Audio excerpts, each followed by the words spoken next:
1980년대 활기 넘치는 서울의 거리를 누비던 버스에서 들리는 외침. 오라이에 맞춰 버스는 다음 정류장을 향해 달려갑니다. 승객들이 모두 안전하게 탑승했으니 출발해도 좋다는 힘찬 신호였죠. 지금은 사라진 직업 버스 안내양의 이야기, 82년도를 소환해 추억 속으로 여행을 떠나게 해줄 복고풍의 뉴트로 드라마입니다. 잡았다. 에이씨, 이것들!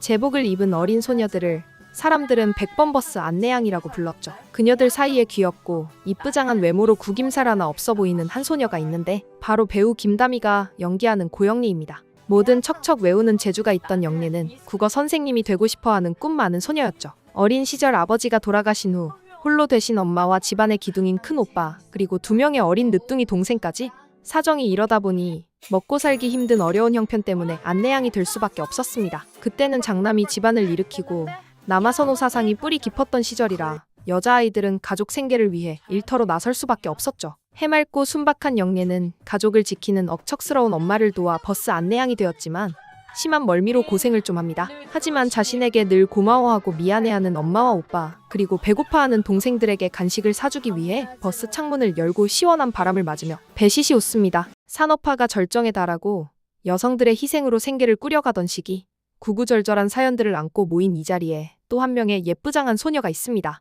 여긴 오늘 들어온 신입. 잘 부탁한다.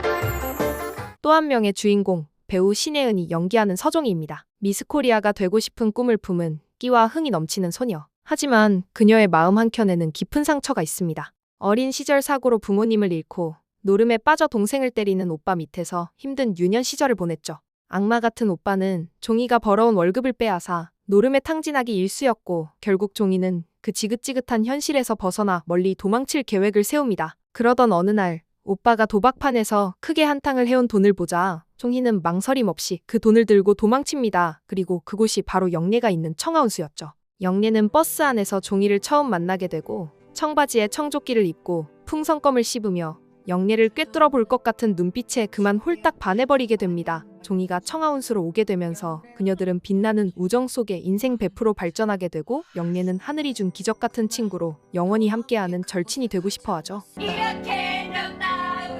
영래야, 도망쳐 종이야.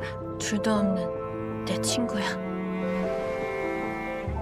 빵모자를 쓰고 유니폼을 입은 안내양은 1970년대 버스가 대중교통이 되면서 사회적 분위기로부터 생기기 시작했는데요. 1899년대 한성에 처음 전차가 생기면서 요금과 승하차 안전과 질서를 위한 안내직이 생겼습니다. 전차가 차츰 철거되면서 1960년대 자동차와 버스가 급증하고 대중교통의 중추 역할을 버스가 맡게 되었는데요. 원래는 남성의 직업이었으나 학생들의 이용이 많아지고 여성들이 직업을 가지게 되면서 부드러운 이미지와 친절 서비스가 요구되었죠. 그 당시 사회의 변화와 남성보다 싼 인건비로 운송업에선 일석이조가 된 셈입니다. 당시 버스 안내양은 신여성들의 로망이자 선망의 직업이었죠. 인기를 반영하듯 시골 버스 여차장이라는 노래와 80년대를 대표하던 스타 배우 유지인님과 금보라님이 출연하신 도시로 간 처녀라는 영화도 제작되어 많은 관심을 받았습니다. 잠깐 화면을 보실까요?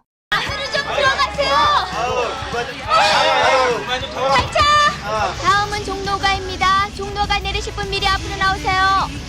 방금 영상은 유튜브 한국영상자료원 채널에 있는 영상입니다. 배우 유지인님과 금보라님의 풋풋하고 앳된 모습이 지금 봐도 너무 이쁘시죠? 영화 도시로 간 처녀는 1981년에 상영되면서 버스 안내양들의 사회적 문제와 어두운 면을 다루고 있는데요. 당시 버스 안내양이 요금을 빼돌리는 내용 때문에 화제가 되기도 했죠. 삥땅을 막기 위해 개인 사물함과 몸수색이 행해졌고 주인공 문희는 남자 감시원 앞에서 알몸이 된 슬픔을 견디다 못해 투신 자살을 합니다. 당시 보도자료를 살펴보면 버스 안내양들의 평균 나이가 18세로 새벽 4시에 일어나 하루 18시간 넘게 일하는 노동 강도를 견뎌야 했습니다. 영화 속 설정이 아니라 실제로 알몸 수색이 자행되는 등 상상하기 힘든 인권 침해를 당했죠. 그뿐만 아니라 밥 먹는 시간이 따로 없어 버스에서 허겁지겁 먹기도 했습니다.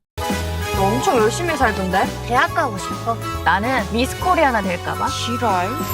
이렇게 어두운 이면이 있는 반면 그녀들에게도 어린 소녀의 감성이 자리하고 있고 100번의 추억에선 영예가 가진 꿈을 통해서 잘 표현되었다고 생각합니다. 영예는 대학 진학을 위해 오빠가 물려준 낡은 교과서를 버스에서도 기숙사에서도 틈만 나면 보고 또 보며 천천히 꿈을 향하죠. 그러던 중 청아 운수에서 사원 복지로 야학 지원을 해주고 영예는 꿈이 현실이 되게 됩니다. 또 하나 청춘 멜로에서 빠질 수 없는 운명적인 첫사랑 소년 한재필을 만나게 됩니다. 아 누군데? 누구야? 모르는 남자야. 모르는 남자야? 재필은 금수저로 태어나 부티가 흐르는 외모와 달리 엄마의 죽음으로 마음속엔 아픈 상처를 가지고 있는데요. 엄마를 지켜주지 못했다는 자책감에 복싱을 배우는데 운동 소질까지 타고났으니 가질 거 다 가진 여심 흔들 사기캐죠. 그날 너와 함께 그곳에 가지 않았으면 어땠을까? 우리의 이야기가 조금은 달라졌을까? 아련하고 순수한 첫사랑은 종이에게도 찾아옵니다. 재필을 두고 두 소녀들의 우정에 미묘한 균열을 만들게 되고 등장인물들의 우정과 사랑, 호감이 각자 다른 방향을 가리키면서 얽히고 설킨 관계는 풍부한 스토리로 연결되겠죠. 이제 막 연글기 시작한 청춘들의 미숙한 사랑과 우정, 그 시절 아픔이 더해져 눈물 콧물과 웃음까지 함께 그려지지 않을까 싶습니다. 내가 가장 많이 하는 말이 뭔 줄 알아? 영래랑 재밌었다, 너무 웃었다, 행복했다. 다만 이렇게 잘 차려진 작품에서 러브라인을 펼칠 두 배우의 조합이 변수가 될까라는 생각이 들기도 하죠. 두 배우의 실제 나이 차이는 고작 2살에 불과하지만 화면에서 느껴지는 비주얼적 어울림은 다르게 보입니다. 김다미 배우는 최강동안이라 불릴 만큼 압도적으로 어린 비주얼을 가지고 있어 교복을 입어도 전혀 어색하지 않아 고등학생이라 해도 믿어질 정도인데요. 그래서 상대 배우와의 나이 차이가 실제보다 더 크게 느껴진다는 점이 변수입니다. 이태원 클라스에서 박서준 배우와 함께했을 때도 비슷한 반응이 있었던 만큼 이번 작품에서 허남준 배우와의 러브라인이 어떻게 보여질지가 주목되어지죠. 최근 공개된 북극성 예고편에서 전지현 배우와 강동원 배우가 등장하자 두 사람이 서 있는 것만으로도 화보 같다, CF한 장면 같다는 좋은 반응이 나왔습니다. 이처럼 배우들의 비주얼적인 합은 드라마의 설득력을 크게 좌우하는 요소로 작품에 대한 기대치까지 끌어올려줍니다. 과연 100번의 추억은 이 같은 우려를 넘어 두 배우의 새로운 호흡으로 시청자들을 사로잡을 수 있을까요?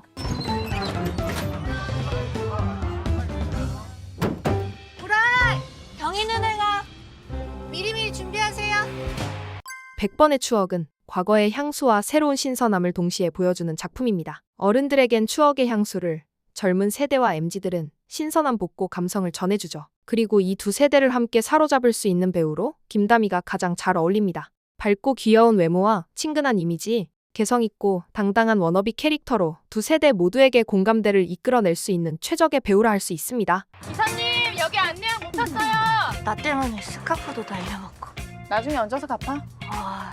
초면의 반말. 그녀는 신인 시절 1500대 1이라는 경쟁을 뚫고 영화 마녀의 주인공으로 발탁되면서 충무로의 스포트라이트를 받았죠. 연기력은 기본이고 스크린을 압도하는 미친 존재감에 괴물 신인이라는 별명을 얻게 되고 충무로의 샛별로 등극합니다. 뿐만 아니라 그의 시상식을 모조리 휩쓸어버리고 제작사들의 쏟아지는 러브콜 속에 그녀의 차기작에 대한 기대를 한몸에 받게 되었죠. 김다미 배우는 많은 작품에 출연하지는 않았지만 출연하는 작품마다 김다미화 시켜버리는 탁월한 능력을 가졌고 장르를 가리지 않고 소화해내면서 연기력으로 판을 뒤집어버립니다. 그러다 보니 자연스레 그녀를 따라다니는 수식어들이 하나둘 붙게 되는데요. 2020년 드라마 이태원 클라스에선 20대를 대표하는 아이콘이자 걸크러쉬 유발자라고 불렸었고 2021년 12월에 방영을 시작했던 드라마 그의 우리는에선 눈빛으로 감정을 전달하는 능력이 뛰어나 멜로 눈빛 장인이라는 별명을 얻기도 했었습니다. 최근 출연한 디즈니 플러스 드라마 나인퍼즐에서 차갑고 예리한 프로파일러를 그려냈는데요. 그녀만의 독보적인 매력이 빛을 발하며